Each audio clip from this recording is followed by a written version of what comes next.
পাশের দোকানে আঙ্কেলটা একটু আগে কি বললো?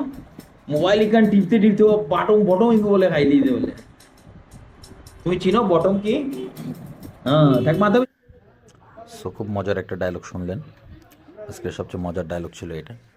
তো ওই যে স্বাধীন বসে আছে,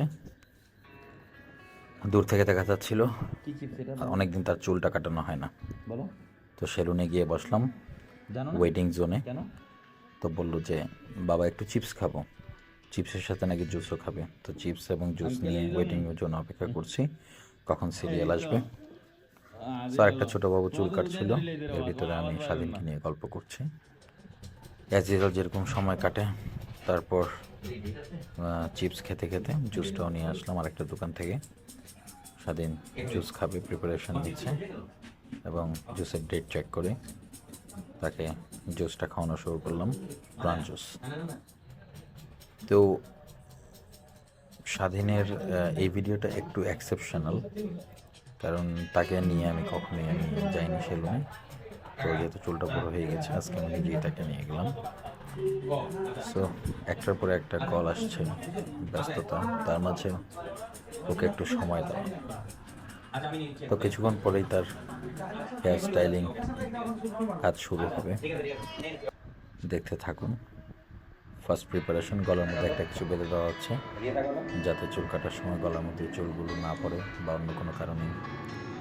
সো সেলুনটার ইন্টেরিয়র ডেকোরেশন একটা মফস্বল বাজারের সেলুন হলেও খুবই রুচিশীল এবং মোটামুটি পরিষ্কারই ছিল। তার ফার্নিচারগুলো এতটা গর্জিয়াস না হলেও মোটামুটি যে বারবার ছিলেন, ওনার চুল কাটার স্টাইল, ইকুইপমেন্টস, এগুলো সবগুলোই মোটামুটি ভালো ছিল।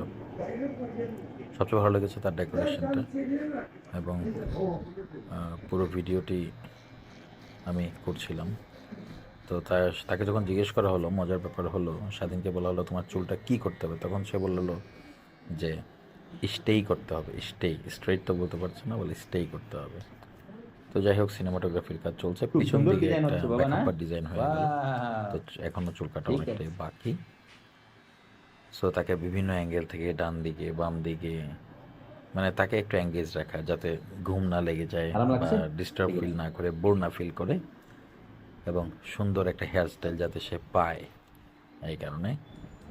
এবং খুর থেকে শুরু করে, কাঁচি থেকে শুরু করে, চিরুনি থেকে শুরু করে প্রতিটা জিনিস আগেই একটা ভালো স্যানিটাইজার এবং স্যাভলন দিয়ে পরিষ্কার করে নেওয়া হয়েছে যাতে কোনো ধরনের কোনো ইনফেকশন অথবা কোনো ধরনের কোনো পরবর্তীতে সমস্যা না হয়। তো সে হঠাৎ করে একটু ঘুম ঘুম একদম জেন্টল হয়ে গেছে না বাবা? আবার জাগাচ্ছি, গল্প করছি। পাশের দোকানে আঙ্কেলটা একটু আগে কি বললো?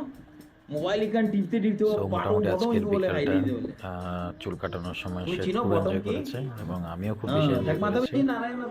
আর আমাদের প্রত্যেকেরই উচিত আমাদের প্রত্যেকের সন্তানকে কিছু কিছু ব্যক্তিগত সময় দেওয়া, খুব সুন্দর এতে করে হ্যাঁ। তাদের মন মানসিকতার বিকাশটা আরও অ্যাডভান্স হবে।